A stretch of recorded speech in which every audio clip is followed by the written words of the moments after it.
अस्सलाम वालेकुम ninth class, कैसे हैं आप सब। आई होप आप सब ठीक होंगे।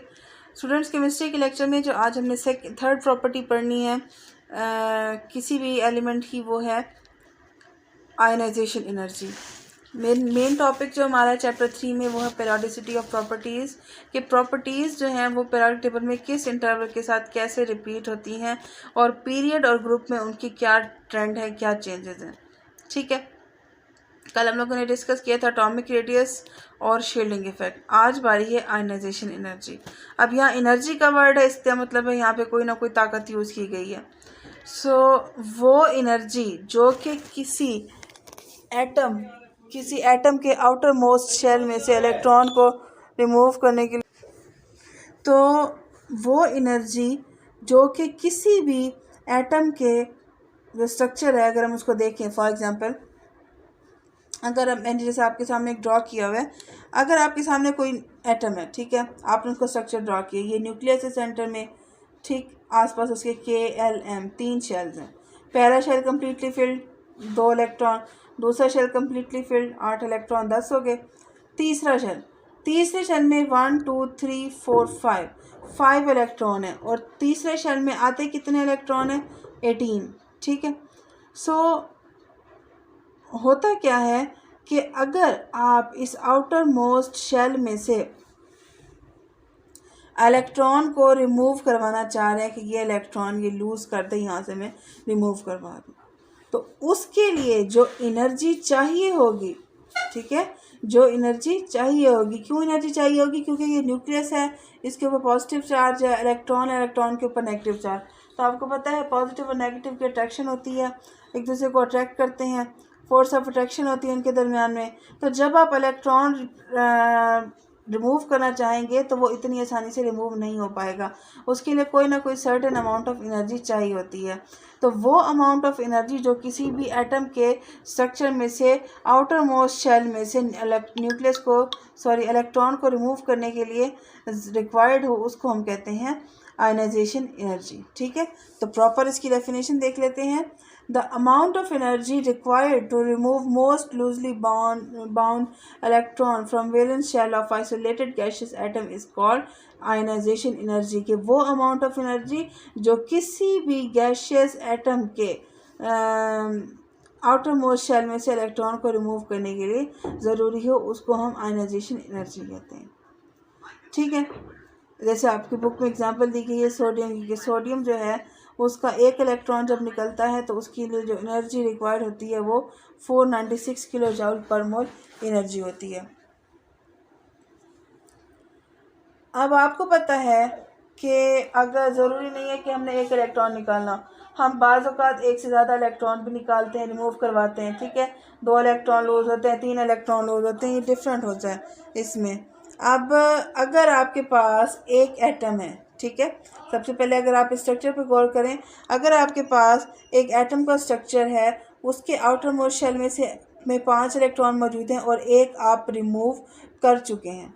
ठीक है, तो उस पहले इलेक्ट्रॉन को, फर्स्ट इलेक्ट्रॉन को रिमूव करने के लिए जो एनर्जी चाहिए होगी उसको हम कहेंगे फर्स्ट आयनाइजेशन एनर्जी।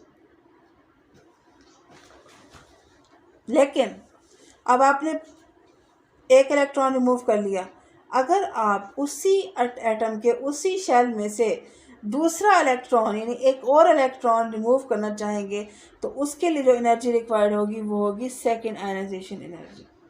ठीक है, इसी तरह अगर आप उसी सेम एटम के स्ट्रक्चर में से अगर आप तीसरा इलेक्ट्रॉन रिमूव करवाना चाहेंगे तो एनर्जी चाहिए होगी वो थर्ड आयनाइजेशन एनर्जी होगी।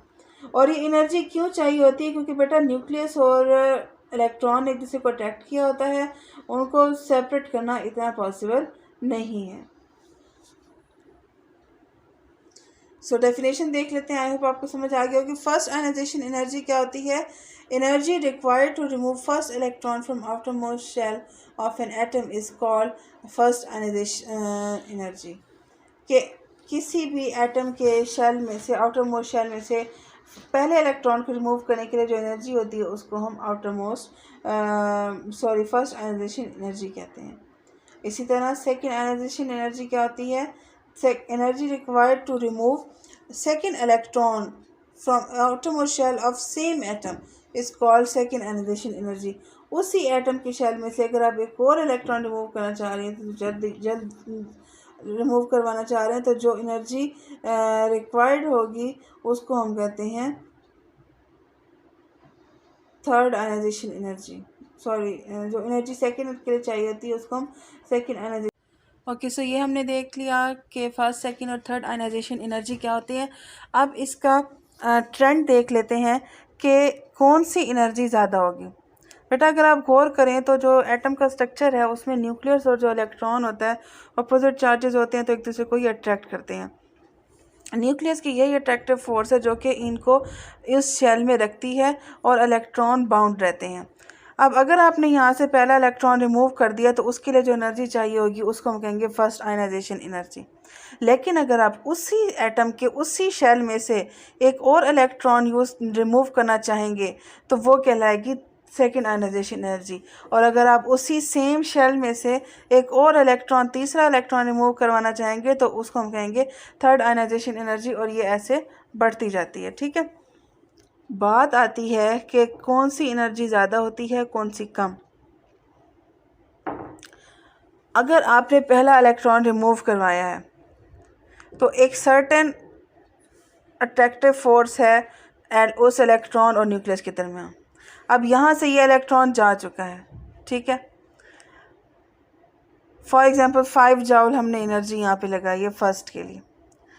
अब जब बाकी यहाँ पर 1 2 3 4 इलेक्ट्रॉन रह जाएंगे तो अब जो ये न्यूक्लियस की फ़ोर्स है ये ज़्यादा हो जाएगी क्योंकि एक इलेक्ट्रॉन निकल चुका है।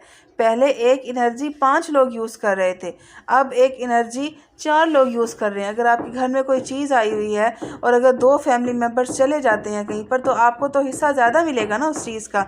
तो जब एक इलेक्ट्रॉन जा चुका है तो एनर्जी यहाँ पर हमें ज़्यादा हो जाएगी, वो उतने ही टाइटली बाउंड हो जाएंगे। तो उनको अब दूसरा इलेक्ट्रॉन अगर आपने रिमूव करवाना है तो एनर्जी आपको पहले के निस्बत डबल देनी पड़ेगी। जैसे 10 फॉर एग्जांपल 10 जूल आपको एनर्जी देनी पड़ेगी।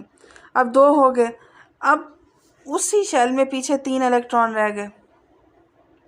पहले 5 थे, फिर 4 हुए और अब 3। अब 3 इलेक्ट्रॉन अगर आप एक और रिमूव करवाना चाह रहे हैं, ठीक है, तो देखिए ना, अब यहाँ पर वो जो एनर्जी थी वो 1 2 3 इलेक्ट्रॉन्स को उसने बाउंड करके रखा हुआ था। तो एनर्जी मज़ीद बढ़ गई है, डबल हो गई है, ट्रिपल हो गई है। तो हम कहते हैं एनर्जी की वैल्यू 15 हो गई। तो याद रखिएगा फर्स्ट आयनाइजेशन एनर्जी हमेशा कम होती है from second ionisation energy which is less than third ionisation energy. तो जो एनर्जी का ऑर्डर होगा वो ये होगा कि first ionisation energy is less than second ionisation energy which is less than third ionisation energy. Reason क्या है कि इलेक्ट्रॉन जो है वो उतने ज़्यादा एनर्जी के साथ बाउंड होते चले जाएंगे। ये हो गया। अब हम देख लेते हैं कि ग्रुप और पीरियड में ये कहाँ पे बढ़ते हैं, कहाँ पर आयनाइजेशन एनर्जी कम होती है। अगर हम बात करें ग्रुप की तो ग्रुप में जो आयनाइजेशन एनर्जी है वो डिक्रीज़ होती है। क्यों? क्योंकि हमें पता है कि जब हम डाउन द ग्रुप जाते हैं तो नंबर ऑफ़ इलेक्ट्रॉन बढ़ता है, ज़ाहिर एटॉमिक नंबर जो चेंज हो रहा है, न्यूक्लियर चार्ज भी बढ़ता है, लेकिन नंबर ऑफ़ शेल्स भी बढ़ते चले जाते हैं, जिसकी वजह से नंबर ऑफ़ शेल बढ़ते जाते हैं। आउटर मोस्ट शेल न्यूक्लियस से दूर होता जाता है, फोर्स उतनी ही कम होती जाती है, तो आसान हो जाता है इलेक्ट्रॉन को रिमूव करवाना ग्रुप्स में। तो डाउन द ग्रुप जब हम जाएंगे तो इलेक्ट्रॉन इजीली रिमूव हो सकेंगे। तो हम कहते हैं कि हमें एनर्जी इतनी नहीं चाहिए होगी, आयनाइजेशन एनर्जी डिक्रीज़ होती है। पीरियड में अगर हम देखें तो पीरियड में इंक्रीज़ होती है आयनाइजेशन एनर्जी। क्यों? क्योंकि एक तो नंबर ऑफ़ इलेक्ट्रॉन इंक्रीज़ होते हैं लेकिन नंबर ऑफ़ शेल नहीं बढ़ते, न्यूक्लियर चार्ज भी बढ़ रहा है, इतनी ज़्यादा एनर्जी होती जाती है कि इलेक्ट्रॉन मज़ीद टाइटली बाउंड होते चले जाते हैं। ठीक है, तो हम और इलेक्ट्रॉन को रिमूव करना इतना आसान नहीं होता क्योंकि नंबर ऑफ़ शेल नहीं बढ़ रहे, एटम का साइज़ छोटा हो रहा है, एटॉमिक रेडियस छोटा हो रहा है। ठीक है, वो उतने टाइटली बाउंड होते चले जाते हैं। तो हमें अगर रिमूव करवाना है इलेक्ट्रॉन को तो इलेक्ट्रॉन को रिमूव करवाने के लिए आयनाइजेशन एनर्जी भी उतनी ही ज़्यादा चाहिए होगी। ठीक है, सो हम कहते हैं कि आयनाइजेशन एनर्जी जो है वो पीरियड में जब हम लेफ़्ट टू राइट मूव करते हैं तो left to right ionisation energy period में बढ़ती है और ग्रुप में कम होती है। ठीक है जी, ये था हमारा आज का टॉपिक। अगर कोई प्रॉब्लम है तो आप पूछ सकते हैं बेटा। Thank you so much.